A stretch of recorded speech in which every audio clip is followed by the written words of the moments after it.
हाय friends, आज मैं Abhishek. Welcome to my YouTube channel the ocean of Shiksha. तो जैसा कि आप सबको पता है, अभी हमारी 27th year UPSC prelims question paper discuss series चल रहा है, जिसमें से हमने एशियन हिस्ट्री कंप्लीट कर लिया है और अभी हमारा मिडिवल हिस्ट्री चल रहा है। जैसे ही मिडिवल हिस्ट्री कंप्लीट होगा, हमारा मॉडर्न हिस्ट्री हम स्टार्ट कर देंगे, उसके बाद इंडियन नेशनल मूवमेंट। तो आज की जो वीडियो रहने वाली है वो हमारी मिडिवल हिस्ट्री की पार्ट 7th वीडियो रहने वाली है, जिसमें से हम सन 2004 तक के क्वेश्चंस को डिस्कस करेंगे जो कि यूपीएससी ने प्रीलिम्स में पूछा है। तो चलिए स्टार्ट करते हैं लास्ट वीडियो के रिकॉल के साथ। पहला जो क्वेश्चन था उसमें ये बताना था कि ये जो मैप दे रखा है वो किस एम्पायर को रिप्रेजेंट कर रहा है। तो इसका जो राइट आंसर था वो तो ऑप्शन सी, यानी कि शाहजहां। अगला क्वेश्चन था उसमें ये बताना था कि किस भक्ति संत के द्वारा अपने मैसेजेस का प्रचार करने के लिए हिंदी शब्द का प्रयोग किया गया था, यानी कि हिंदी भाषा का प्रयोग किया गया था। तो इसका जो राइट आंसर था वो था ऑप्शन सी, यानी कि रामानंद के द्वारा।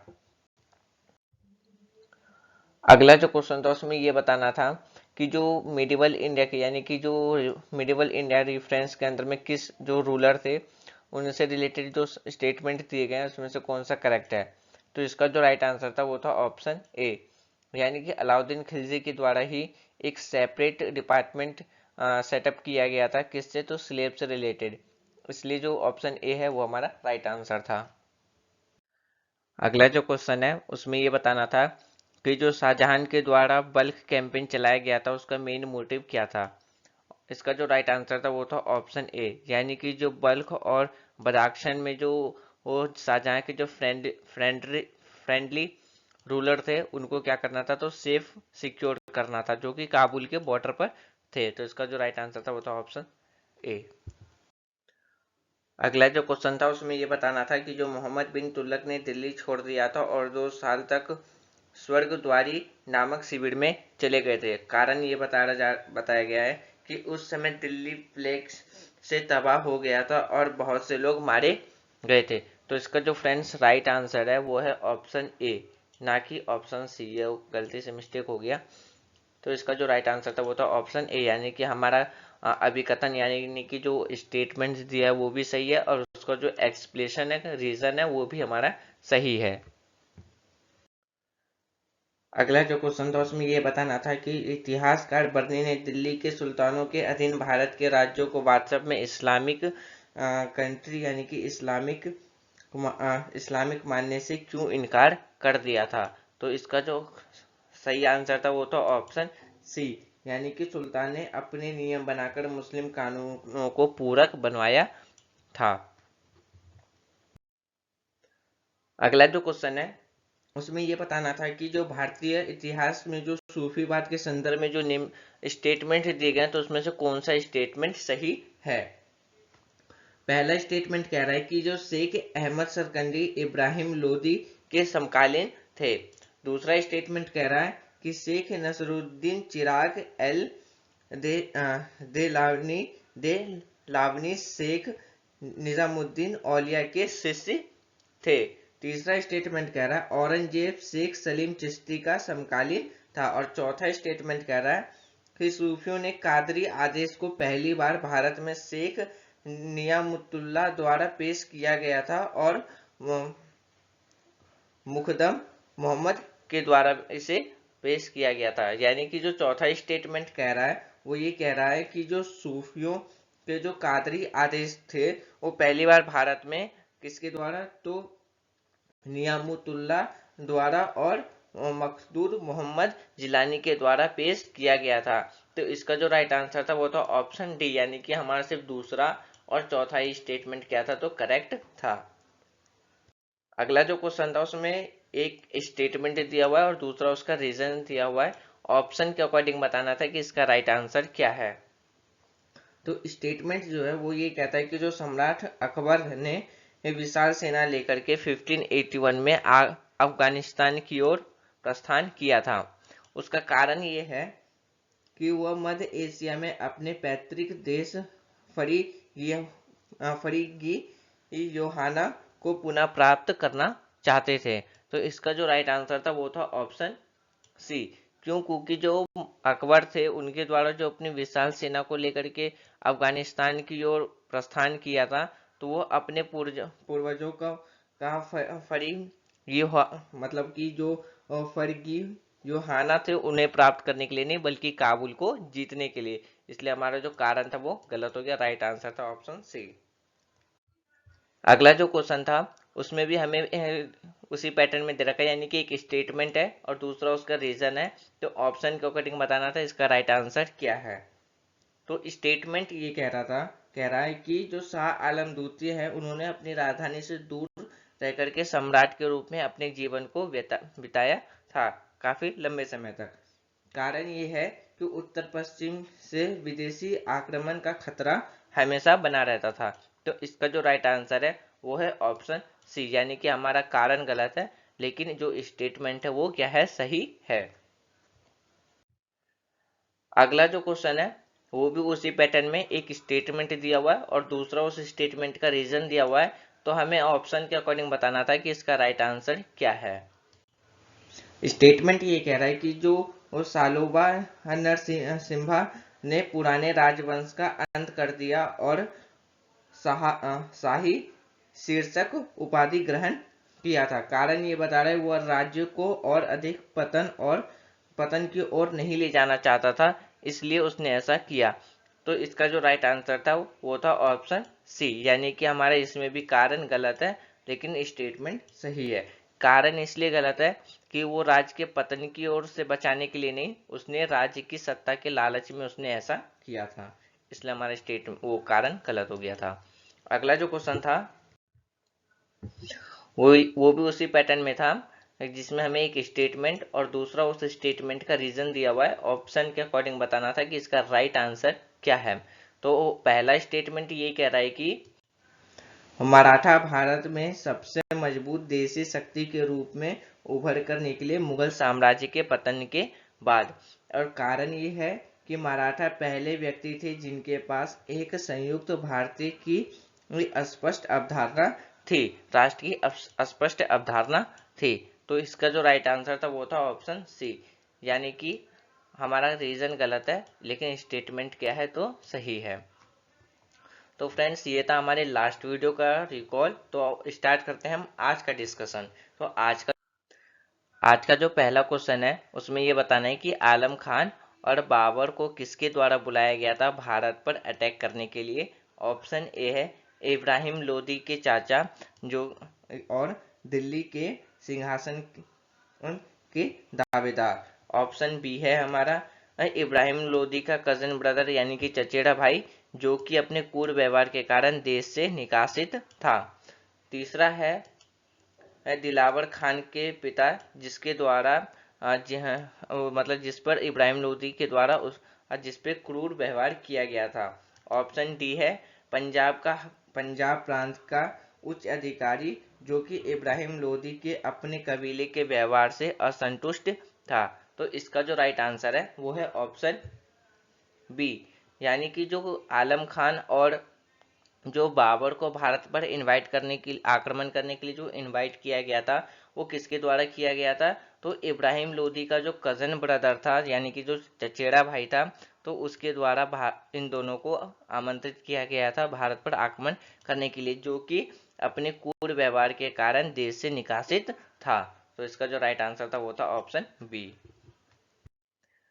अगला जो क्वेश्चन है उसमें ये बताना था कि जो बैटल ऑफ धर्मा था वो किन दो के बीच में लड़ा गया युद्ध था। तो ऑप्शन ए है मोहम्मद गौरी और जयचंद, ऑप्शन बी है बाबर और अफगान, ऑप्शन सी है औरंगजेब और दारा सिख, ऑप्शन डी है अहमद शाह दुर्रानी एंड मराठास के बीच में। तो इसका जो राइट आंसर है वो है option B, sorry option C, यानी कि औरंगजेब और दादरों के बीच में ये धर्मात का युद्ध लड़ा गया था। तो 1658 में ये युद्ध लड़ा गया था। ये युद्ध किस लिए लड़ा गया था, तो ये युद्ध सिंहासन के यानी कि शाहजहां की गद्दी के लिए इस युद्ध को लड़ा गया था। और इस युद्ध में क्या हुआ था कि जो दारा सिंह को औरंगजेब के द्वारा हरा दिया गया था, इसलिए जो इसका राइट आंसर है वो है ऑप्शन सी। अगला जो क्वेश्चन है उसमें ये बताना है कि जो मुगल एम्पायर शाहजहां शाह था, उनका जो शासन काल है वो किस तरीके से समाप्त हो गया था। ऑप्शन ए है कि उनके जो सैनिक थे उनके द्वारा उनको डिकम्पोस्ट यानी कि हटा दिया गया था। ऑप्शन सी है सीढ़ियां चढ़ते समय फिसल कर गिरने के कारण उनकी मृत्यु हो गई थी। ऑप्शन सी है कि वह अपने भतीजे से एक युद्ध में हार गए थे। ऑप्शन डी है शराब पीने के कारण बीमारी से उनकी मृत्यु हो गई थी। तो इसका जो राइट आंसर था वो था option C is correct answer. यानी कि जो हमारे जो बादशाह जहांदार शाह है उनका शासनकाल अपने भतीजे से युद्ध करते समय जब वो मारे गए थे तो उनके बाद से उनका शासनकाल खत्म हो गया था, इसलिए जो इसका राइट आंसर था वो था ऑप्शन सी। अगला जो क्वेश्चन है उसमें ये बताना है कि इन दोनों स्टेटमेंट में से कौन सा स्टेटमेंट सही है। पहला स्टेटमेंट है कि किताब ए नौरस, जिसमें कि हिंदू देवताओं और मुस्लिम संतों की प्रशंसा में गीत का एक संग्रह है जो कि इब्राहिम आदिल शाह द्वितीय के द्वारा लिखवाया गया था। और दूसरा स्टेटमेंट है जो अमीर खुसरो है उन्हें भारत में कव्वाली के नाम से भी जाना जाता था और जो संगीत शैली के प्रारंभिक रूप में प्रवक्ता के रूप में भी ये जाने जाते थे। तो इसका जो ऑप्शन है कि हमारा सिर्फ पहला स्टेटमेंट सही है, ऑप्शन बी है सिर्फ दूसरा स्टेटमेंट सही है, ऑप्शन सी हमारा दूसरा और पहला और दूसरा स्टेटमेंट सही है, और ऑप्शन डी है हमारा दोनों में से कोई सा भी स्टेटमेंट सही नहीं है। तो इसका जो राइट आंसर है वो है ऑप्शन सी, यानी कि हमारे दोनों स्टेटमेंट क्या है तो सही है। अमीर खुसरो के द्वारा ही जो किताब ए नौरस है वो लिखवाया गया था, और भारत में जो कव्वाली के जो जनक यानी कि जो पिता माने जाते हैं वो किससे माने जाते हैं तो अमीर खुसरो को माने जाते हैं, इसलिए हमारा जो दोनों स्टेटमेंट है वो क्या था तो सही था। तो इसलिए हमारा जो राइट आंसर था वो था ऑप्शन सी। अगला जो क्वेश्चन है उसमें यह बताना है कि जो कुतुब उद्दीन ऐबक है उनकी मृत्यु कैसे हुई थी। ऑप्शन ए है उनके जो रसोई में जो जितने भी वर्कर्स काम करते थे उनमें से किसी एक के द्वारा विश्वासघात करके उन्हें चाकू मार दिया गया था। ऑप्शन बी है वह गजनी के शासक ताज उद्दीन इलिदिज के साथ युद्ध में मारे गए थे, जिसने पंजाब पर कब्जा करने के लिए उनके साथ एक प्रतियोगिता में प्रवेश लिया था। ऑप्शन सी है कि जो बुंदेलखंड में कांजीगढ़ के किले की घेराबंदी करते समय उन्हें चोटें आई और बाद में उनकी मृत्यु हो गई। ऑप्शन सी है कि चौकसी खेलते समय घोड़ों से गिरकर उनकी मृत्यु हो गई। तो इसका जो राइट आंसर है वो है ऑप्शन डी, यानी कि जो कुतुबुद्दीन ऐबक हैं उनकी मृत्यु कैसे हुई थी तो जो वो हॉर्स से जो हॉर्स पोलो गेम खेला जाता है तो वो हॉर्स पोलो गेम खेले थे जिसके कारण खेलते समय वो घोड़ों से गिर गए थे और उनकी मृत्यु हो गई थी। यानी कि 1210 में कुतुबुद्दीन ऐबक में चौराग यानी कि पोलो खेलते समय घोड़ों से गिरने के बाद उनकी मृत्यु हो गई थी। वह आराम शाह द्वारा सफल हुआ था, यानी कि कुतुबुद्दीन ऐबक के बाद जो उनके गद्दे पे बैठा था वो कौन बैठा था तो आलम शाह बैठे थे। कुतुबुद्दीन ऐबक 1206 में उत्तरी भारत में पहले स्वतंत्र तुर्की साम्राज्य के स्थापक माने जाते हैं, इसलिए जो इसका जो राइट आंसर था वो था ऑप्शन डी। अगला जो क्वेश्चन है उसमें ये बताना है कि जो ऑप्शन है हमारे पास उसमें से कौन सा ऑप्शन करेक्टली क्रोनोलॉजिकल ऑर्डर के अकॉर्डिंग हमारा लगा हुआ है। ऑप्शन ए है शंकराचार्य रामानुज चैत्यान, ऑप्शन बी है रामानुज शंकराचार्य चैत्यान, ऑप्शन सी है रामानुज चैत्या और शंकराचार्य, ऑप्शन डी है हमारा शंकराचार्य चैत्य रामानुज। तो इसका जो राइट आंसर है वो है ऑप्शन ए, यानी कि शंकराचार्य रामानुज और चैत्य। यानी कि जो हमारे 9वीं शताब्दी में कौन आए थे तो शंकराचार्य देखने को मिले थे, और जो हमारा मतलब 1017 से 1137 ईस्वी में हमें रामानुज देखने को मिलते हैं, और जो हमारा जो चैत्यायन है वो 1486 से 1533 के काले क्रम में देखने को मिलते हैं। तो इसलिए जो इसका राइट आंसर था वो था ऑप्शन ए। अगला जो क्वेश्चन है उसमें ये बताने कि इन चारों में से कौन सा स्टेटमेंट सही है। पहला स्टेटमेंट कह रहा है कि जो नरसिम्हा है उनके द्वारा जो सालुवा वंश को समाप्त कर दिया गया था और सिंहासन पर कब्जा कर लिया था, और उनके बाद उन्होंने सालुवा डेंसिटी की शुरुआत की थी। दूसरा स्टेटमेंट कह रहा है कि जो वीर नरसिम्हा है उनके द्वारा जो लास्ट सोलोबिया रूलर थे उनको उनकी गद्दी से हटा करके खुद गद्दी पर यानी कि सिंहासन पर विराजमान हो गए थे। तीसरा स्टेटमेंट कह रहा है कि जो वीर नरसिम्हा है उनका उत्तराधिकारी उनका छोटा भाई यानी कि कृष्णदेव राय था। चौथा स्टेटमेंट कह रहा है कि कृष्णदेव राय के बाद उनका जो सौतेला भाई था अच्युत्य राय उनके द्वारा गद्दी संभाली गई थी। तो इसका जो राइट और इसका ऑप्शन देख लेते हैं। सबसे पहले ऑप्शन ए है हमारा सिर्फ पहला दूसरा तीसरा स्टेटमेंट सही है। ऑप्शन बी है दूसरा तीसरा चौथा स्टेटमेंट सही है। ऑप्शन सी हमारा पहला और चौथा स्टेटमेंट सही है। ऑप्शन डी है हमारा पहला दूसरा तीसरा चौथा यानी कि चारों स्टेटमेंट सही है। तो इसका जो राइट आंसर है वो है ऑप्शन डी, यानी कि हमारे चारों स्टेटमेंट क्या है तो सही है। यानी कि जो संगम वंश की स्थापना हरिहर प्रथम ने की थी। सलुवा राय संगम वंश के रक्षादेव राव व द्वितीय द्वारा नरसिंह सलुवा द्वारा राजवंश की स्थापना की गई थी। तालुक वंश की स्थापना वीर नरसिम्हा ने की थी, और इसके बाद केड़ी राय और अच्युत्य राय ने उसको उत्तराधिकारी बनाया था। इसलिए जो इसका जो राइट आंसर था वो था ऑप्शन डी।